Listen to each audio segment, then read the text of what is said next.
Good morning, all. Welcome to another episode of the Legacy Leaders. Today, Scott McMeans is joined by Gilles Georges from the Clarity Point Solutions. This is a gentleman that has a vast experience, a number of years in corporate America, and he kind of reached out on his own, started his own business to figure out how he can help businesses be better. There's a lot that we're going to talk about today, but first, I'm going to turn the microphone and the camera over. So, Gilles, introduce yourself, explain a little bit about what you do and how well you do it, so people know who exactly we're talking to today. Good morning, Scott. Thank you for giving me the opportunity to be with you this morning. So yes, I'm Gilles Georges. I'm a consultant for a company that I founded just a year ago called Clarity Point Solutions. I have about 25 years of experience in executive positions, leadership positions in a lot of different size of companies, small, medium, large corporations in various positions and departments like research and development, sales, manufacturing. I've done all of it in the company. So I thought I could help a little bit with my experience, and it was a good time in my career to switch to something a little different and give back. And this is why I created a Clarity Point Solutions. And offering help to companies that want to be better at what they're doing. And basically, the value proposition of a Clarity Point is we're focusing on improvement, continuous improvement, turnarounds, and including digital transformation in the project. Uh, the reason why we're focusing on this is because I noticed that when companies face a crisis, they typically default into really harsh cost cutting solutions. And very often that can work to a certain extent, but very often you realize that this is really demoralizing people and not really solving all the problems. So that's that, or companies think that by bringing in solution softwares and complex digital solutions, they're going to fix problems, but typically that never pay off. So we try to do with Clarity Point blending, the careful cost management with a digital investment that will build value on the long term. And that seems easy, but it's not easy because it's a mindset, it's a coordination of efforts. It's also bringing in the talent that you need for the turnaround, but also to create this digital transition. And it can be quite complex, but with the right mindset. There's a lot of tools, there's a lot of help, especially today. There's bolt-on solutions, there's code, no code, solutions that you can bring in, and there's a lot of experts out there that can help as well. So um, carefully planned this kind of digital transformation combined to a turnaround can be done very, very effectively. So that's what we do at Clarity Point, and invited if you have any questions to ask me directly, and but For I'm sure. happy to help you. No, it's great. It's a refreshing perspective, and we've talked in the past about how transforming a business from where it is to where it wants to go seems so simple, and it can be with the right mindset. It's when people divert away from what their vision, their mission is for the company, and they start trying to do things for everybody else versus what they really truly started the business for. So I know we Right. talked about vision being a very important part of how do you get the business to be where you want it to be. And the other part you made comment to, and I really appreciate that the connection of talent, right? It's hard to get things done if you don't have the right talent on board. Mhm. And what I find interesting is people that are in business leadership think everybody thinks the way they do, but they don't communicate their thoughts. So if you're going to have a group of people that you want rowing on your boat, you have to tell them what you're doing, what direction you're taking, and what your cadence is, how you row, whatever. There needs to be a better, more streamlined way to get your vision across, and that's kind of what we were talking about. Is the vision is important, the people on your team is important, but all of it comes together under the idea of if we're going to change, we have to make the right decisions. That's very true, Scott. And I really like your analogy of rowing in the same direction because it seems simple. And I remember when I was at CES, we were doing the dragon race on the Ohio River. And I can tell you, someone not rowing in the cadence, in the perfect rhythm with the other rowers is a big problem, and you lose a lot of energy. And I think you find the perfect analogy to explain how it works in a company, or a successful company worked, together, and all the employees are maybe not on the same page, but they're rowing, to your analogy, in the same direction. And the Yeah. vision point you just made is so important. And the reality, Scott, is that I've noticed as well in my experience that most companies are flying blind without a real vision that their employees can understand. And a study shows that less than 1 in 3 employees understand what their company is trying to achieve. Yeah. Why does it happen? Because leaders get caught up in, daily firefighting, the scare to commit to something that, was so complex, and that ended up being on the shelves and never being utilized as a vision. And it's undisputable that companies with simple, clear vision, that everyone can understand, those companies make better decisions. They engage their teams. They stay focused on what really matters for the company. And the secret is not crafting something beautiful that, like a complex statement you're going to put on your website. It's just about saying, in simple terms, what your company wants to achieve, and make sure that this vision can be expressed by employees in their own words. And I have a few examples because you mentioned this last time. But when you look at some examples like Southwest Airlines, and I'm just going to read my notes here a little bit, but Sure. Southwest said to be the world's most loved, most efficient, and most profitable company in the world, airline in the world. So that's pretty simple. That's pretty Hmm. straightforward. Or Patagonia, align employees' roles with its mission to protect the world and the planet. So pretty inspiring, very simple. Or Ben and Jerry's, all very successful companies making the best possible ice cream in the nicest possible way. How simple is that? And so I'm not saying that having a vision is everything. You can fail other ways, unfortunately, in the companies. But when you have a clear vision that employees understand, you get a lot on your side right Hmm. off the bat, and you can build from there, a very sound strategy for your company. Because strategic drift in a company Happens all the comes with time. a heavy price. Yes, it's Happens all the time. dangerous, and it can kill the company. It can take small issues and amplify them in massive challenges, and you don't want that for your company. And I call those no vision companies the no clear vision failures. Yeah. And we've seen them happening faster than ever. I mean, you remember, Scott, this company called Quibi? I don't know if you No. remember. It's a company that was proposing on-the-go small videos, a bit like a on-the-go TikTok type of thing. And they launched this in 2020.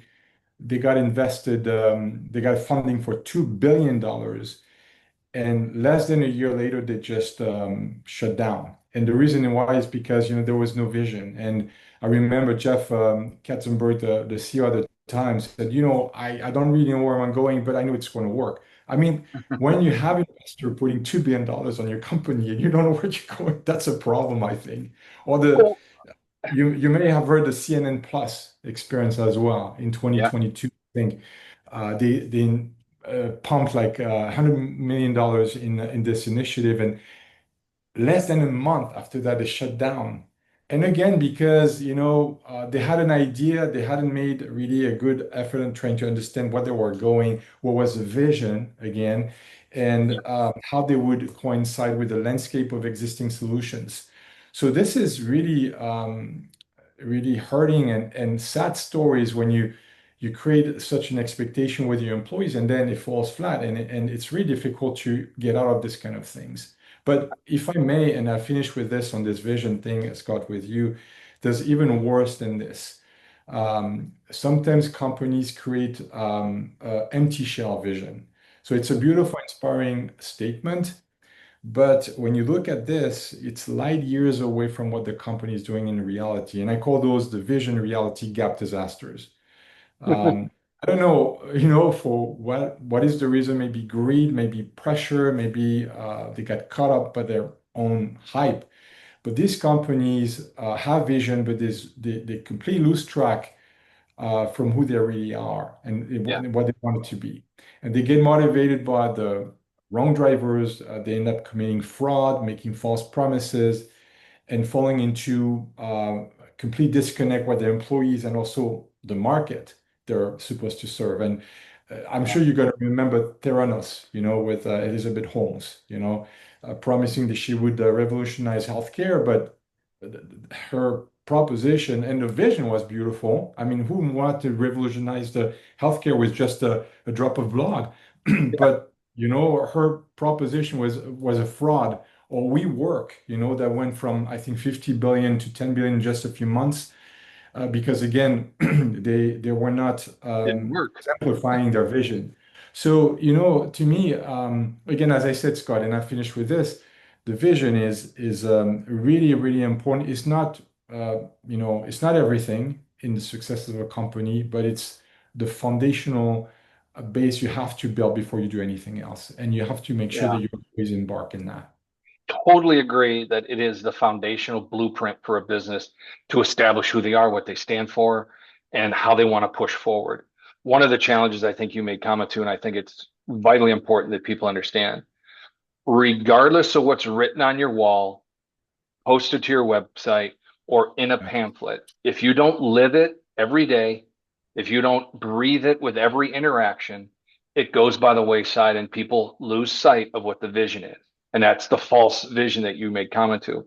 The other thing that falls short is you abandon your vision for the dollars and cents you chase, right? So in like the CNN Plus piece, they didn't necessarily have a vision, but all they wanted to do was chase the money they thought was going to come from a streaming service that they could just turn on. And they Yeah. didn't have any strong value proposition behind it. They didn't have anything that really drove it to a market. They just expected the market to be there and they didn't bring anything. Long story short on that is you can say all the great, wonderful things you want, but if you don't back it up, they don't engage, right?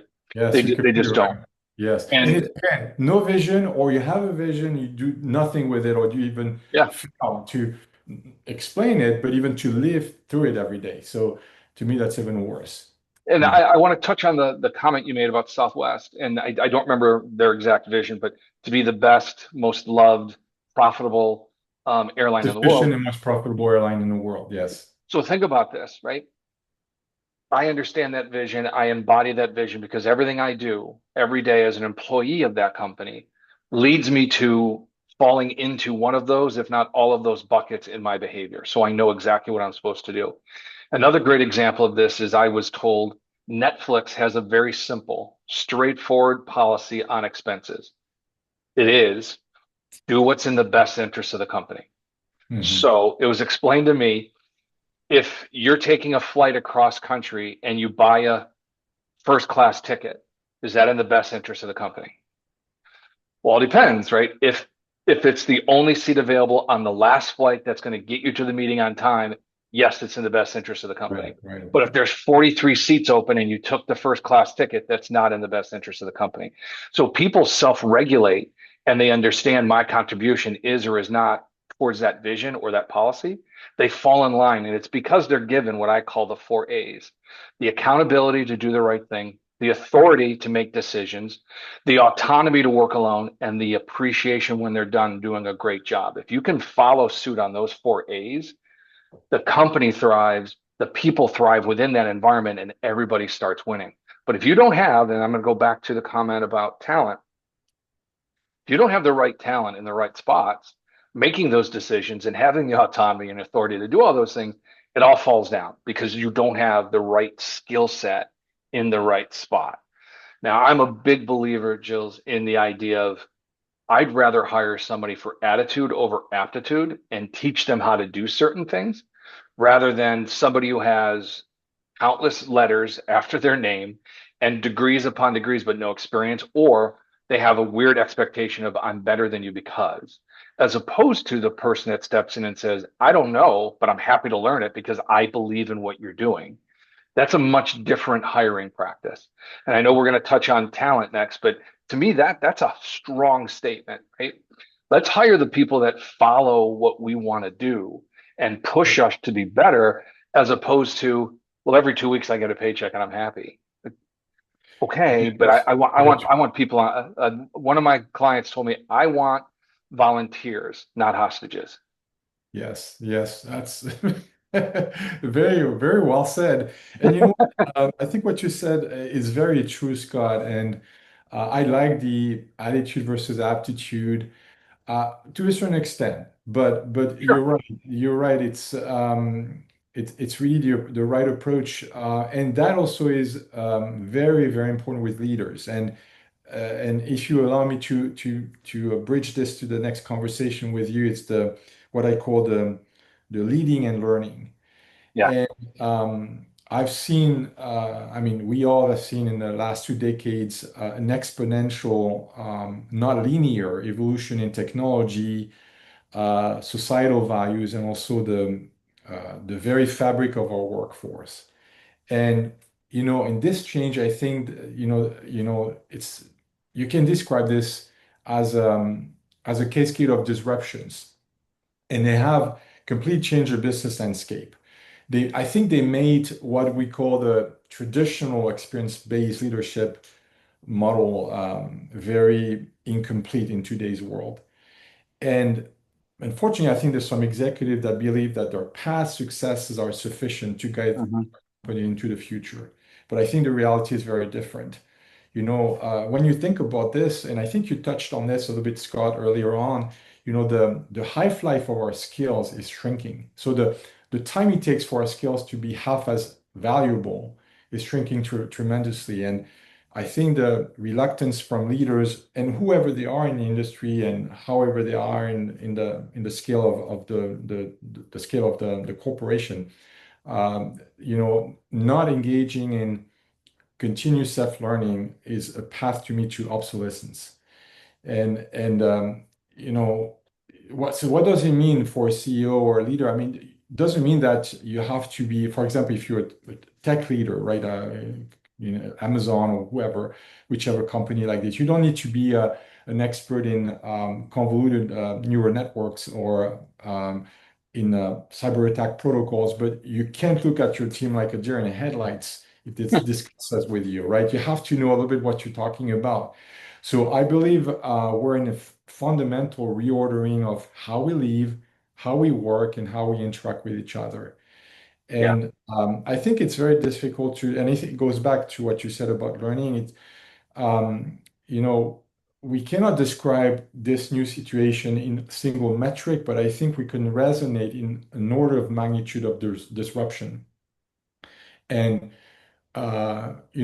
for example, you just take the technology landscape. You and I talked about this a couple of times, and I'll spare you the AI, chapter on this. We all know what AI means, but when you think about in the last 30 years, some of us were already at work 30 years ago, right?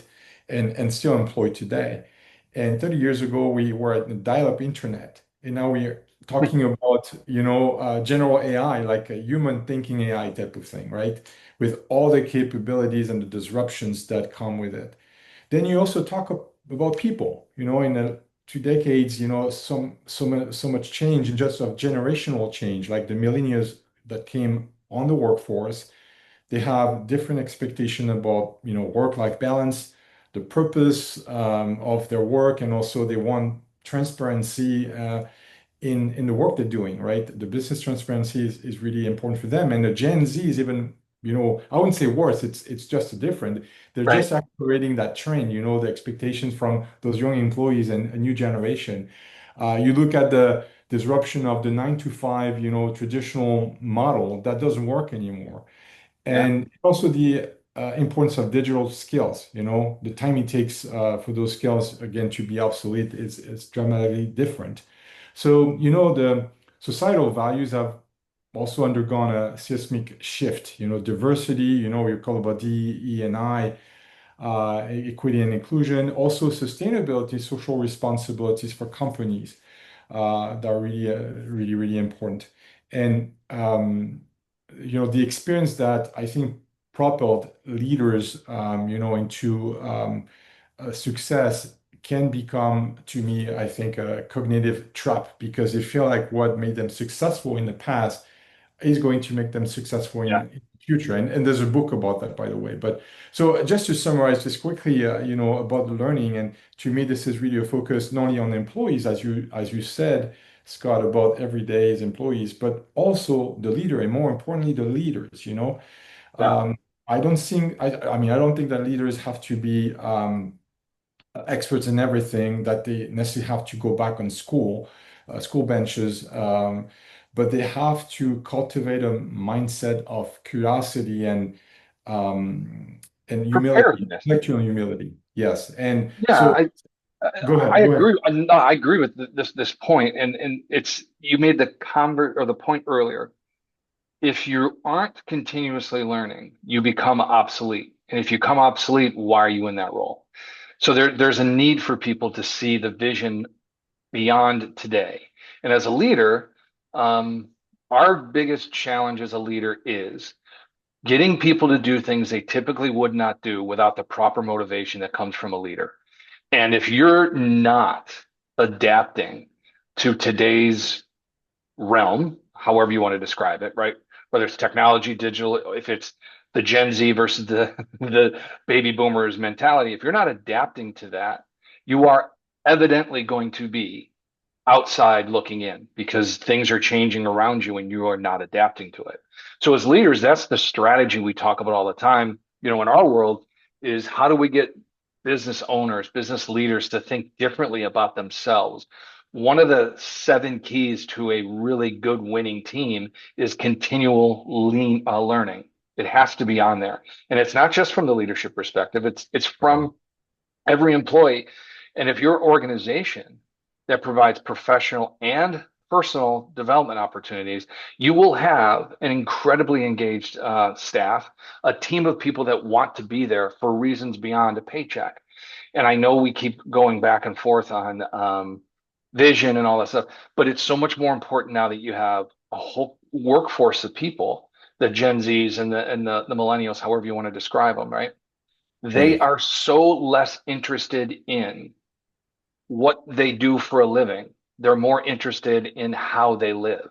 The And if purpose, you, yes, as well. Yeah. right, so if you have a vision statement that touches them somewhere, they're going to want to work with you and they're going to contribute. To your point, probably not in your traditional 9 to 5, but I am a firm believer in, and I talk about this frequently. I think we need to get away from an hourly mentality towards production and get to the actual performance of production. Because to me, I think one of the bigger challenges we have as leaders in business is getting the performance or the profitability of our business to be at the forefront, not how many hours did our employees work to contribute, because contributions come in different shapes and sizes. Yeah. And when you force somebody to be at work for 8 hours a day, but they've gotten their work done because they're really efficient, what's wrong with letting them go home early? Or what's wrong with letting them live their life and coming back to work in the afternoon or evening? As long as everything's getting done on time, there should be no challenge to it. And if anything, I think the COVID years explained this really quickly to us. You can work remotely, not have to check in, check out with your boss every minute of every day because he's in the office next to you. But as long as you're performing, everybody's happy. So Yeah. that change alone is demanding people to adapt to the idea of production. Performance is more important than how many hours you work. That's just my opinion on it. No, I think you're right, Scott. And in fact, you just brought up this COVID and remote work. And I think there's a lot of different school of thoughts around this, being together in the same office or same building and working remotely. And there's plus and minuses in either scenarios. But I think, as you said, it's undeniable. It's accepted now that you've got to be flexible, whether you want it or not, even as a CEO. And you also mentioned something about millennials' expectations and or Gen Z expectations, and I think they're also expecting leaders and CEOs of companies to also exemplify. those visions and exemplify the attitude you need to have to be true to the purpose and to show the way. It's just Yeah. by going on the town hall and make a big speech and then leaving off and then do the opposite. That doesn't work with a new generation. So, I see a few things here after you just talked here. I think, you have to, as a CEO, and again, learning and leading as being the theme here, you have to surround yourself with people that challenge, existing assumptions. It's really important to Yeah. be open with and surround yourself with people that think differently than you and are going to tell you, Mr. CEO, I don't think this is the right choice because this or because that. So if you just surround yourself with yes sayers, and people that always say yes to you, you're not going to go anywhere. The second thing is that, and coming back to investing in yourself, whether you're an Yeah. employee in production or the CEO of an Amazon, I'm sorry, but you have to invest in formal or informal learning. Go back to school if you think you have to do that. Or there's so many executive programs out there that's so flexible that you can, in just a couple of weeks, you can learn a lot. And the other thing is that you have to embrace experimentation. And I've seen so many CEOs and leaders so afraid of failure. But I'm sorry, but you're going to have to fail to be successful. And to Yeah. me, this is what I package into this learning and leading concept is those three concepts here. I agree with that. One of the cornerstones of successful businesses, I believe, is the ability to take a risk, calculated risk, mind you, but the ability to take a risk. And that encourages people to think outside the box. If, in fact, you've been doing this job for 3 weeks and you realize it takes me 9 steps to do this, but I think I can get it done in 6, why not bring that to your supervisor? And as a Mhm. supervisor, you should be able to say to somebody, you know what? If you think it'll work, let's try it for a couple weeks and see what happens. And if Yeah. it works, great. Now we've got a new way. We just cut out 3 steps. This is fantastic. If it doesn't, you wasted 3 weeks and you go right back to where you were. But at least you're encouraging people to think outside the box. And that's part of that. I'm going to make an interesting transition, but to me, it's part of that diagnosing the core problem of a business versus trying to create a solution for the symptoms. And if the mindset of a business isn't there, you're going to have a bunch of mindless people just droning on every day because that's what they were told to do. And in order to make true transformation for a business, you have to have the mentality that follows the strategy. And that comes from people that are willing to take risks and do things differently because they can see the possibility of better. Doesn't Yes. necessarily mean every time it's going to be a home run, right? You may have some dogs that you've done that just don't work, but okay, it cost you a couple weeks to figure it out. It's not like you wasted it for a year. But take the risk to find a new way of doing things because you know what?